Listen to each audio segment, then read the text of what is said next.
மத்தேயும் 6ஆம் அதிகாரத்தை நம்ம பார்க்கும்போது மலை பிரசங்கத்தின் மைய பகுதியா இருக்கு. 5, 6, 7ஆம் அதிகாரம் மலை பிரசங்கம். அதுல 6ஆம் அதிகாரம் வந்து மலை பிரசங்கத்தோடைய மைய பகுதியா இருக்கிறது. 5ஆம் அதிகாரம் வந்து ஒரு சீஷனாய் என்ன செய்யணும் அப்படின்னு சொல்லி கற்றுக் கொடுக்கிற வேத பகுதியா இருக்கும்போது 6ஆம் அதிகாரம் வந்து ஏன் செய்யணும், why should we do it, why should a disciple do this அப்படின்ற அந்த ஆங்கிள் எழுதப்பட்டிருக்கு. அண்ட் மத்த 6ஆம் அதிகாரத்தை பார்க்கும்போது 5:20 முடிகிற பகுதி வந்து unless your righteousness exceeds, அதற்கும் அதாவது பரிசேயர்கள் சதுசேயர்கள் அவங்களுடையதை பார்க்கிலும் உங்களுடையது மேலானதா இருக்கும் அப்படின்னு சொல்ற அந்த பகுதியில முடியும் போது அந்த மேலான காரியங்கள் என்னவா இருக்கணும் அப்படின்னு சொல்லி 6ஆம் அதிகாரம் ஆரம்பிக்குது. எல்லாவித வெளிப்புறமான பக்தி அவுட்வர்ட் ஆக்ஷன்ஸ்ல இருந்து இருதயத்தோடைய ஆழமான உள்ளான மனநிலைமை அதற்கு நேராய் இந்த அதிகாரம் திருப்பப்படுகிறது. இதுல எல்லாமே நம்ம பார்த்தோம்னா ஒரு செயலை செய்வதற்காக ஒரு நோக்கம், ஆண்டவருடைய ராஜ்யத்துல எல்லா செயல்களை காட்டிலும் அந்த இதை ஏன் செய்யறேன் அப்படின்றதுதான் ரொம்ப முக்கியம். The more then the action, why did I do it அப்படின்றது ரொம்ப கான்சியஸா ஆண்டவர் வாட்ச் பண்றாரு அப்படின்றத தெரிவிக்கிறது தான் இந்த 6ஆம் அதிகாரம்.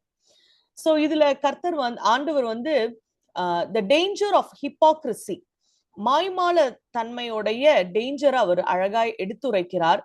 நம்ம ஹிப்போக்ரிசி என்று சொல்லும் போது அந்த பீரியட்ல கிரேக்க கலாச்சாரத்துல எப்பவுமே ஒரு ஆக்டர் வந்து விதவிதமாய் மாஸ்க் போட்டு அவங்க அந்த ரோல்ஸ இது பண்றாங்க, நடிக்கிற ஒரு பழக்கம் இருக்கு. அப்போ அதற்கு குறிப்பிடப்பட்டிருக்கிற ஒரு வார்த்தை தான் ஹிப்போக்ரிசில யூஸ் பண்ணப்பட்டிருக்கு. சோ ஆண்டவர் என்ன சொல்றாரு, இந்த மாதிரி நடிகர்கள் அவங்க ஸ்டேஜ்ல வேற ரோல்ஸ் பெர்ஃபார்ம் பண்ற மாதிரி இன்னைக்கு நல்ல தலைவர்கள், மத தலைவர்கள் வந்து கொடுக்கிறதா இருக்கட்டும், ஜெபிக்கிறதா இருக்கட்டும், ஃபாஸ்டிங் இருக்கிறதா இருக்கட்டும், வித்தியாசமாய் ஒரு முகமூடியை அணிந்து கொண்டு ஆண்டவருடைய அப்ரூவல், எப்படி அங்க ஒரு நாடகத்துல ஜனங்கள் எல்லாம் கை தட்டுவாங்களோ அந்த மாதிரி இவங்க வந்து பீப்புளுடைய அப்ரூவலுக்காக நடிக்கிறாங்க அப்படின்றத ஆண்டவர் இந்த பகுதியில தெளிவுபடுத்துகிறார். சோ இதனுடைய உள்ளான ஒரு கருத்து என்னன்னா, பரமபிதா வந்து ஒரு வெளிப்பிரகாரமாய் ஒரு சபையில, ஒரு கூட்டத்துல, ஒரு குடும்பத்துல பப்ளிக் டிவோஷன் எந்த அளவுக்கு பக்தியா இருக்கிறோன்றத காட்டிலும் தனிப்பட்ட வாழ்க்கையில ஒரு அந்தரங்கத்துல பிரைவேட் டிவோஷன்ல கர்த்தர் எதை பார்க்கிறார், ஜனங்களால உள்ளான இருதயத்தை பார்க்க முடியாது, ஆனால் ஆண்டவர் அதை பார்ப்பார் என்பதை இந்த பகுதி நமக்கு எடுத்துரைக்கிறது. அண்ட் இந்த பகுதியில நம்ம பார்க்கும்போது கிவிங், பிரேயர், ஃபாஸ்டிங் இத வந்து ஒரு சின்சியரா செய்யணும் என்பதை God is correcting the motives. இது தப்பு என்று இந்த ஒரு இடத்துலயும் சொல்லல. He is not condemning the practice. ஜெபிக்கணும், ஃபாஸ்டிங் இருக்கணும். ஆனா on what basis? Correcting the motives. நம்மளுடைய செயல்பாடுகளில் காட்டிலும் அதை ஏன் செய்கிறோம், why are we doing it, அத வந்து ஆண்டவர் அளந்து பார்க்கிறார் என்ற இந்த கீ தீம் தான் இதுல வந்து உள்ளோடி கொண்டிருக்கிறது. Do the right thing for the right reason, not to be seen by people but to be pleasing to God. ஆண்டவர் நோக்கத்தை ஆராய்றாரு, மனிதரின் பாராட்டை அல்ல, தேவனுடைய அங்கீகாரத்தை நாம் பெற்றுக்கொள்ளணும் அப்படின்னு சொல்லி இந்த 6ஆம் அதிகாரம் எழுதப்பட்டிருக்கு. சோ முதல் வசனம், மனுஷர் காண வேண்டும் என்று உங்கள் தர்மத்தை செய்யாதபடிக்கு எச்சரிக்கையாய் இருங்கள். அப்போ எச்சரிக்கை என்று ஆரம்பிக்குது, ஒரு ஸ்ட்ராங் வார்னிங். எப்படி ஒரு போர்டு வைக்கப்பட்டிருக்கும், காஷன், இதற்கு தாண்டி போக கூடாது என்ற அந்த வார்த்தை தான் எச்சரிக்கையாய் இருங்கள். சோ 2-4 வரைக்கும் கொடுக்கிறதுக்கு ஒரு வார்னிங், 5-15 ஜெபிப்பதை குறித்த ஒரு வார்னிங், 16-18 வசனங்கள் உபவாசம் இருக்கிறதை குறித்து ஒரு வார்னிங் இருக்கு. அப்போ the danger is not doing good but doing good for the wrong reason. தவறான காரணத்திற்கு நன்மை செய்யறதுல ரொம்ப ஆபத்து இருக்கு அப்படின்றத இந்த பகுதி சுட்டி காட்டுகிறது. சரியான காரியத்தை தப்பாவும் செய்யறதுக்கு வாய்ப்பு இருக்கு என்பதையும் இந்த வேத பகுதி நமக்கு எச்சரிக்கிறது. நீங்கள் தர்மத்தை செய்யாதபடிக்கு என்று சொல்லும் போது தர்மம் அப்படின்றது எல்லாமே அது வந்து ஒரு ஹோல்சமா டைகயோசைன் அப்படின்ற அந்த கிரேக்க வார்த்தை ஆண்டவரை கனப்படுத்துகிற ஒவ்வொரு காரியத்தையும் குறிக்கிறது. ஏழைகளுக்கு கொடுக்கிறது, ஜெபம், வந்து மற்றவர்களுக்கு சேவை செய்யறது, இரக்கத்தை காட்டுறது, கீழ்ப்படுகிறது.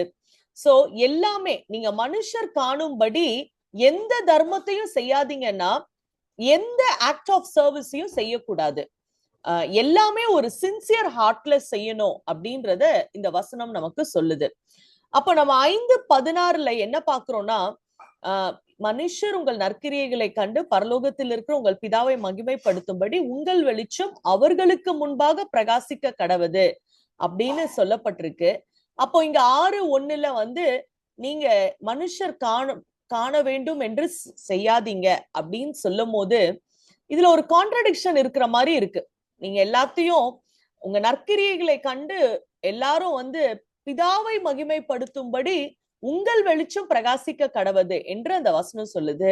இதுல வந்து நீங்க வந்து மனுஷர் பாக்குற மாதிரி செய்யாதீங்கன்னு அப்படி மேலோட்டமா படிக்கும் போது இது என்ன ஒரு கான்ட்ரடிக்ஷனா இருக்கே அப்படின்னா, நம்ம இன்னும் ஒரு நிறுத்தி படிக்கும் போது என்ன புரியுதுன்னா, அங்க வந்து பிதாவை நீங்க வந்து மகிமைப்படுத்தும்படி உங்க வெளிச்சம் பிரகாசிக்க கடவுது. இங்க வந்து மனுஷர் நம்மை மகிமைப்படுத்தும்படி. அப்போ வந்து ஆக்ஷன் ஒண்ணுதான், ஆனா அந்த மோட்டிவ் வந்து டிஃப்ரெண்டா இருக்கலாம் அப்படின்னு சொல்லி பாக்குறோம். இப்போ வந்து ஏன் நம்ம அப்படி செய்யக்கூடாது அப்படின்னா, பிதாவின் இடத்தில் உங்களுக்கு பலன் இல்லை. அப்போ வந்து ஜீசஸ் யாரெல்லாம் வந்து மனுஷருக்காக செய்யறாங்களோ அப்போ அவங்க வந்து ஆல்ரெடி அந்த பலனை அனுபவித்து இருக்கிறாங்க. அப்ப அந்த பலன் அப்படின்ற அந்த வார்த்தை அப்படி ரிவார்ட் அப்படின்னு பார்த்தா மிஸ்தோஸ் என்ற வார்த்தை. இது வந்து எல்லாவித இந்த ஒரு கூலி தொழிலாளிகளுக்கு கிடைக்கிற சம்பளம், அவங்களுக்கு கிடைக்கிற வெகுமதிகள் எல்லாத்தையுமே அது குறிக்கும். சோ இப்போ வந்து நம்ம ஜனங்க கிட்ட ஒரு பாராட்டு வேணும் அப்படின்னு நினைச்சிட்டோம்னா அது மட்டும்தான் பலனா இருக்கும், கிடைச்சிருச்சு ரிவார்டு. ஆனா ஆண்டவர் கிட்ட இருந்து பலன் வேணும் அப்படின்னு நினைச்சோம்னா it belongs to those who seek his approval rather than human applause என்று சொல்லி பார்க்கிறோம். சோ நிறைய பேர் நம்ம நினைக்கலாம் ஏதோ ஒண்ணு செய்யணும், செய்யறதுதான் முக்கியம், எப்படி வேணா செஞ்சுக்கலாம் அப்படின்னு நம்ம நினைக்கிறோம். ஆனா ஆண்டவர் இந்த பகுதியில வேற விதமாய் நமக்கு கற்றுக் கொடுக்கிறார். God cares about what we do. நம்ம என்ன செய்யறோம்னு அவர் கவனிக்கிறார். How we do it, அதை எப்படி செய்யறோம்னு கவனிக்கிறார். Why we do it, ஏன் செய்யறோம் அப்படின்றதையும் ஆண்டவர் கவனிக்கிற தேவனாய் இருக்கிறார். அப்ப இதுதான் நம்ம ஆண்டவருக்கு ஊழியம் செய்யறது, ஆண்டவர்கிட்ட நம்மளை அர்ப்பணித்து வாழுவதற்கு ஒரு பெரிய பேஸா இருக்கணும் அப்படின்னு இந்த பகுதி நமக்கு சுட்டி காட்டுகிறது. அண்ட் வந்து நீங்க இப்படி மனுஷர் பார்க்கணும்னே செஞ்சீங்கன்னா பரலோகத்தில் இருக்கிற பிதாவு கிட்ட உங்ககிட்ட பலன் இல்லை அப்படின்னு சொல்றாரு. அப்ப நிறைய நேரத்துல ஒரு பெரிய ஆவிக்குரிய வாழ்க்கையில ஒரு டெம்டேஷன் வந்து ஜனங்கள் நம்மள ரெக்கக்னைஸ் பண்ணணும். I should get approval from people. People அதை அக்னாலேஜ் பண்ணணும். நான் கஷ்டப்பட்டு செஞ்சேன், people should acknowledge, approve it அப்படின்னு நம்ம நினைக்கிறோம். ஆனா பவுலும் சொல்றாரு 1 கொரிந்தியர்ல, நீங்கள் எதை செய்தாலும் கர்த்தருடைய நாமத்திற்கு என்று செய்யுங்க. சோ எல்லாமே ஒரு காட் சென்டர்ட் சர்வீஸா இருக்கணும். அண்ட் இது வந்து ஆண்டவர் பாராட்டணும், ஆண்டவர் கிட்டதான் பலன் கிடைக்கணும், மனுஷங்க பெருசு இல்ல அப்படின்னு நம்ம நினைத்து பழக அழைக்கப்படுறோம். So God is only impressed about the sincerity of our heart. நம்மளுடைய இருதயம் எவ்வளவு தூய்மையாய் நேர்மையாய் கரெக்டான நோக்கத்தோடு இருக்கு என்பதை ஆண்டவர் கவனிக்கிறார். ரெண்டாவது வசனத்தை பார்க்கும்போது மத்தேயு 6:2 நீ தர்மம் செய்யும் போது மனுஷரால் புகழப்படுவதற்கு மாயக்காரர் ஆலயங்களிலும் வீதிகளிலும் செய்வது போல் உனக்கு முன்பாக தாரை ஊதுவியாதே, அவர்கள் தங்கள் பலனை அடைந்து தீர்ந்ததென்று மெய்யாகவே உங்களுக்கு சொல்லுகிறேன். அப்போ வந்து இந்த சேரிட்டபிள் கிவிங், தர்மம் செய்யறதுல அதுல என்ன பிரின்சிபல்னா நம்ம வந்து இதை எப்படி செய்யணும். அப்போ வந்து ஆகையால் நீ தர்மம் செய்யும் போது என்று சொல்றார். இப்போ இங்கிலீஷ்ல பார்க்கும்போது when you give, அப்ப நீ கொடுக்கணும் அப்படின்றது இஸ் மேண்டேட்ரி. நீ கொடுத்துதான் ஆகணும்.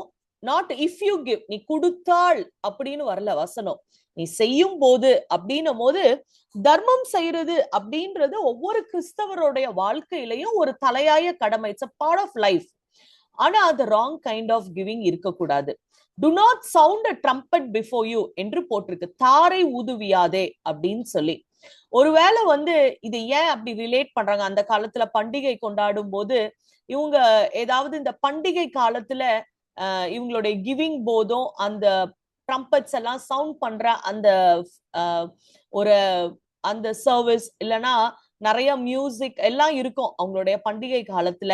அப்ப அவங்க ஆஃபரிங்ஸ் கொடுக்கும் போது அதை ரிலேட் பண்ணி சொல்றாங்களா அப்படின்னு தெரியாது.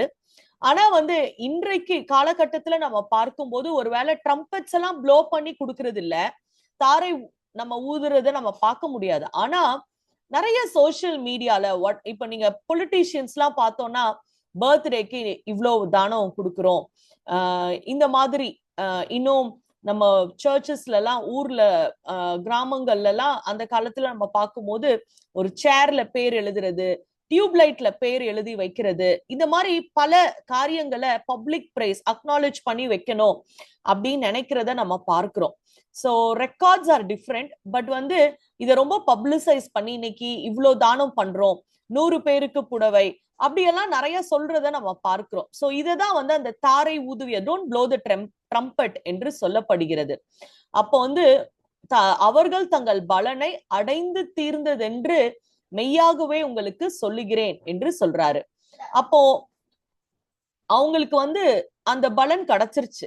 எப்போ அவங்க மனுஷங்களுக்கு தெரியணும்னு நினைச்சாங்களோ அந்த பலனை அடைந்து தீர்ந்தது அப்படின்னா அவங்களுக்கு நோ மோர், பாக்கி இல்லை.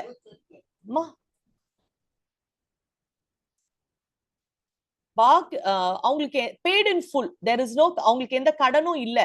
அதாவது அப்பேச்சேன் அப்படின்ற அந்த பிசினஸ் டேர்ம் அதை யூஸ் பண்ணப்படுது. சோ கிரெடிட் நோட்டே கிடையாது, எவ்ரிதிங் இஸ் செட்டில்ட் அப்படின்றது. நான் எப்போ ஜனங்க என்ன கை தட்டிட்டாங்களோ அங்க முடிஞ்சிருச்சு. அப்ப அடுத்தது பரலோகம் கொடுக்கறதுக்கு எதுவுமே இல்ல, there is no due. ஆனா இந்த மிஸ்தோஸ் அப்படின்ற அந்த ரிவார்டு ஒரு கூலி, வேலையாளுக்கு கர்த்தர் அளிக்கும் கூலி.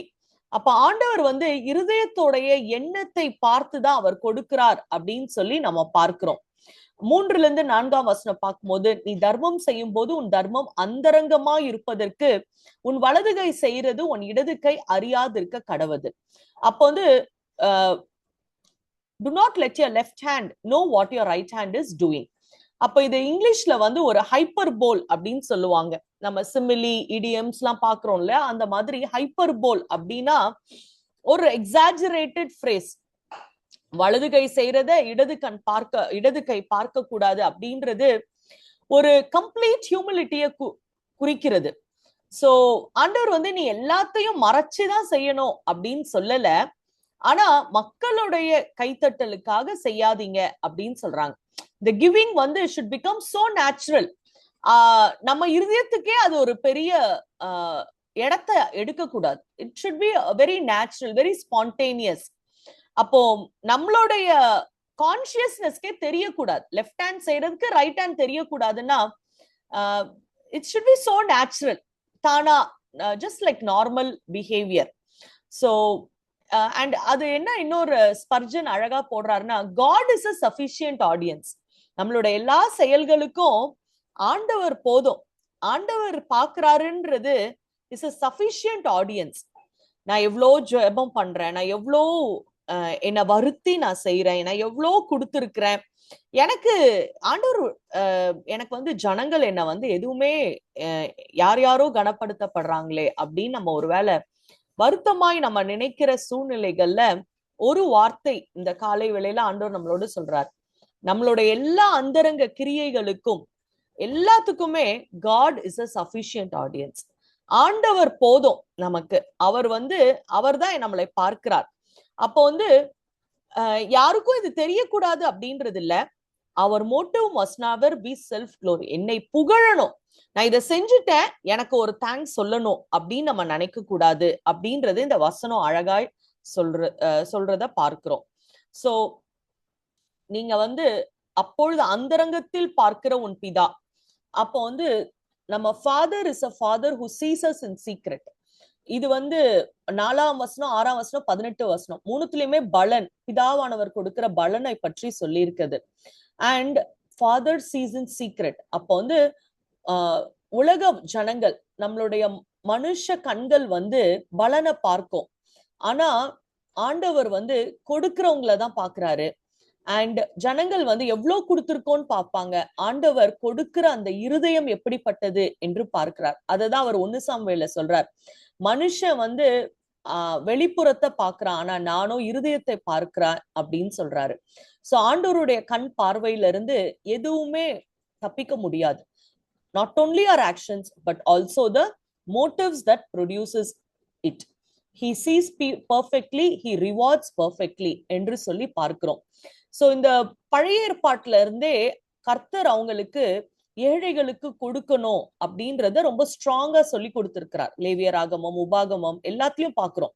நீங்க ஒரு விதைய நெல்ல அறுக்க போனா கூட கொஞ்சம் விதைய சிந்தி விடுங்க மத்தவங்க பொறுக்கி கொள்ளுவதற்கு என்று சொல்லுகிற தேவன். நீங்க விதவைகளை விசாரிக்கணும், அந்நியனை சேர்த்து கொள்ளணும் அப்படின்னு சொல்ற ரொம்ப கம்பேஷனேட் காட்.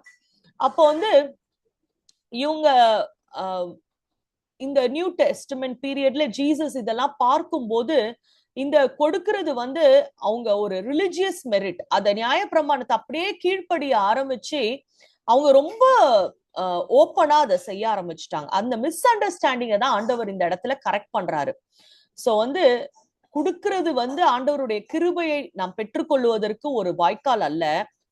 ஆண்டவர் நம்ம மேல கிருபையா இருப்பது அது கிருபையினாலதான். சோ ஒருவேளை நம்ம தப்பான மோட்டிவ்ல எதையா நன்மையை செஞ்சோம்னா அதுவே நமக்கு பலனை கேன்சல் பண்ணி விடுறதுக்கு கூட காரணமா இருக்கும் அப்படின்னு சொல்லி நம்ம பார்க்கிறோம். So new testament is not against giving, but it's just correcting the motive. And அதையே தான் அப்போஸ்தலர்கள்லயும் அந்த கிவிங் வந்து அவங்க செய்து கொண்டே இருக்கிறதையும் நம்ம பார்க்கிறோம். அண்ட் ஜீசஸ் வந்து the greatest motivation for Christian generosity is not guilt, obligation or recognition, but the grace of God என்று சொல்லி நம்ம பார்க்கிறோம்.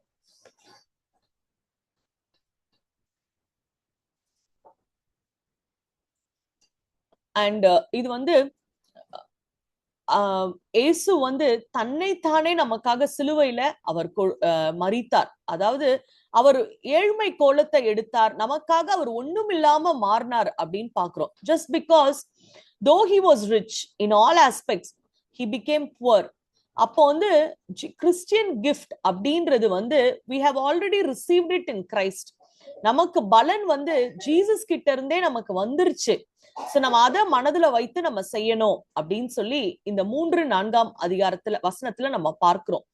அண்ட் இப்போ வந்து God rewards motives, not merely the actions. Hypocrisy அப்படின்றது பரிசுத்தம் என்ற ஒரு முகமூடியை அணிந்து கொள்வதற்கு சமம். மனுஷனுடைய பாராட்டு ரொம்ப டெம்பரரி, ஆனா கர்த்தர்கிட்ட இருந்து கிடைக்கிற பலன் கடைசி வரைக்கும் நமக்கு நிலைத்து நிற்கும். நமக்கு ஒரு பெஸ்ட் ஆடியன்ஸ் அப்படின்னா யாரு அப்படின்னா நம்மளை அந்தரங்கத்தில் பார்க்கிற பிதாதான் நமக்கு சூப்பர் ஆடியன்ஸ்.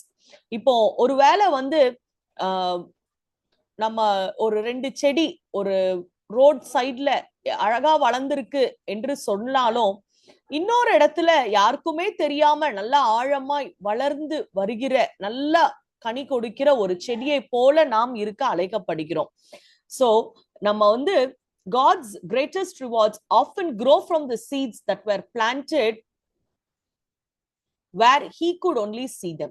கர்த்தர் மாத்திரம் பார்த்தா போதும் என்று வளருகிற ஒரு செடியை போல் நாம் இருக்க அழைக்கப்படுகிறோம்.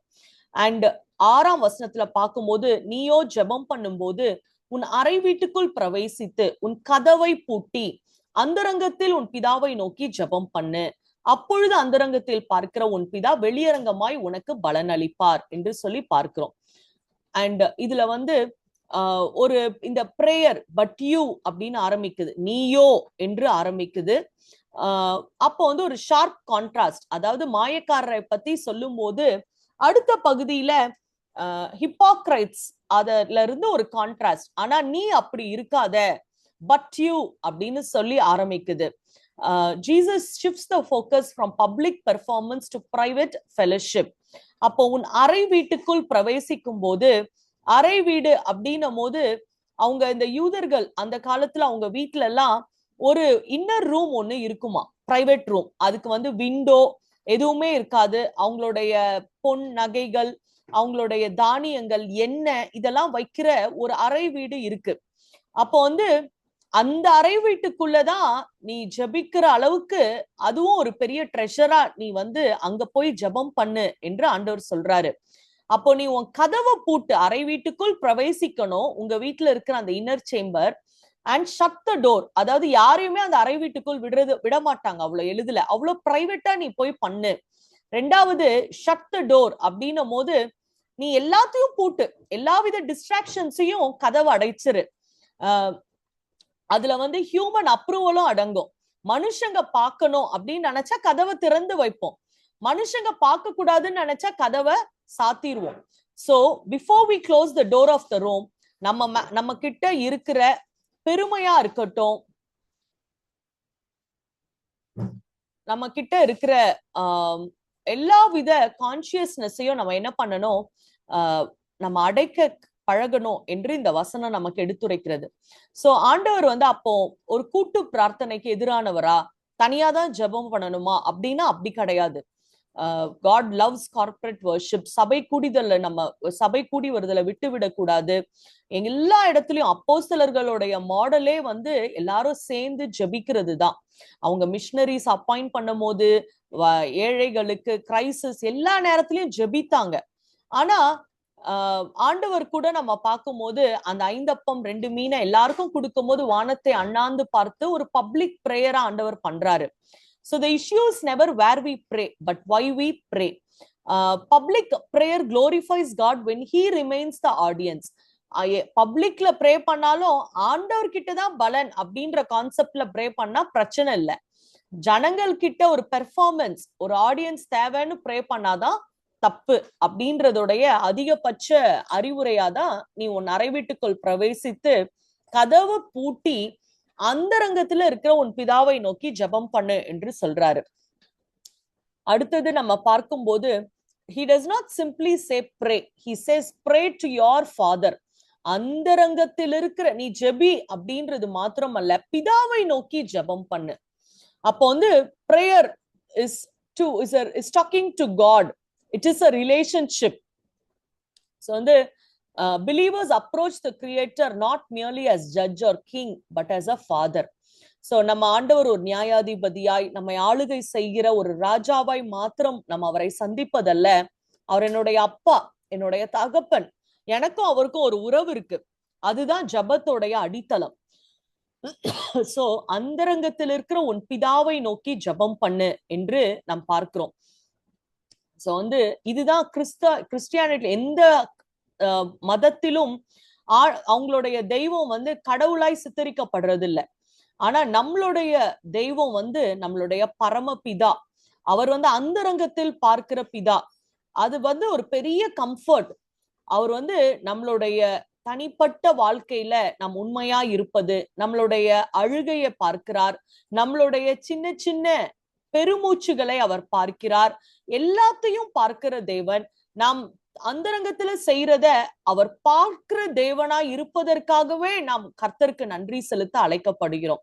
அததான் இந்த காலை வேளையில இந்த டிவோஷன்ல ஆண்டவர் நமக்கு ஞாபகப்படுத்துகிறார். நான் அந்தரங்கத்தில் உங்களை பார்க்கிற தேவன். அது பயமுறுத்துறதுக்காக அல்ல, it's very comforting. Everything God nose.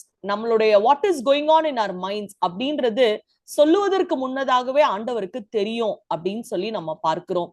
So அவர் வந்து வெளியரங்கமாய் நமக்கு பலன் அளிக்கிற தேவன். ரெண்டாவது, அவர் அந்தரங்கத்துல பார்த்துட்டேன், ஓகே நான் தான் பார்த்துட்டேன்ல போங்க அப்படின்னு சொல்ற தேவன் இல்ல, அவர் பலனை அளிக்கிற தேவன்.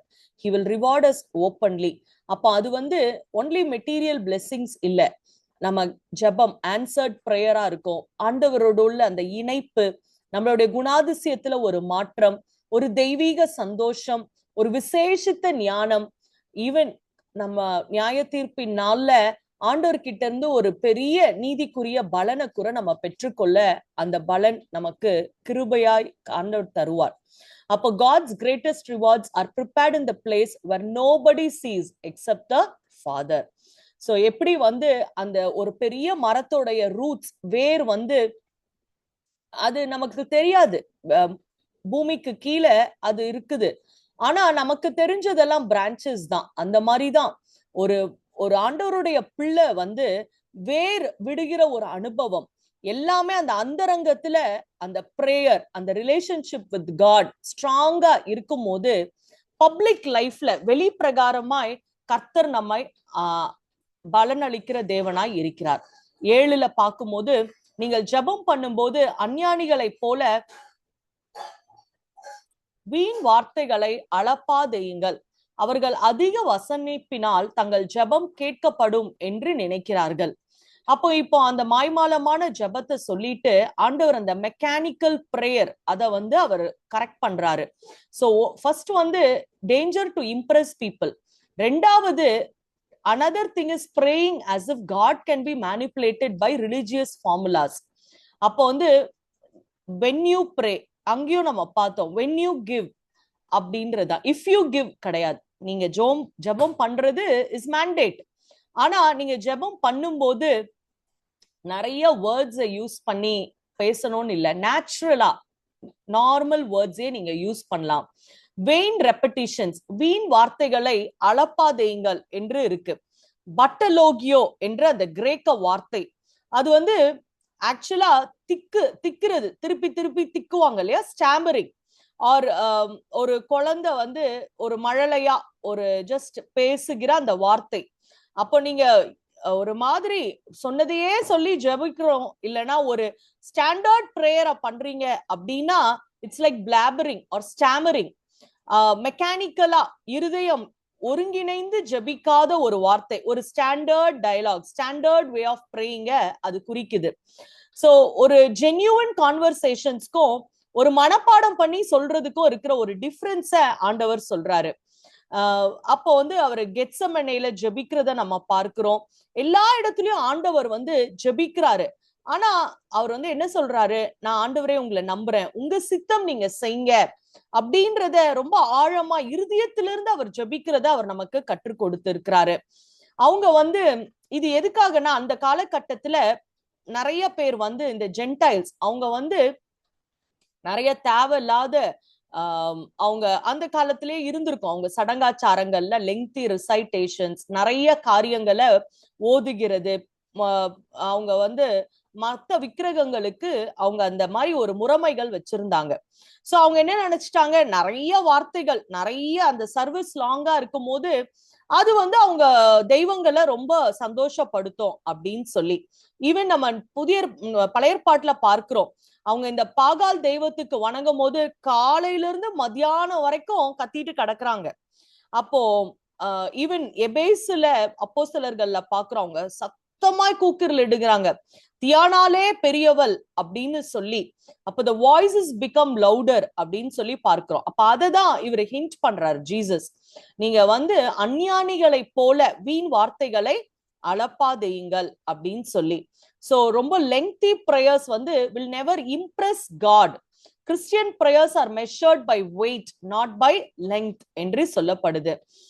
ரொம்ப ஒன் லைன் பிரேயர்ஸ் வந்து நம்ம அழகாய் நம்ம மெடிடேட் பண்ணலாம்.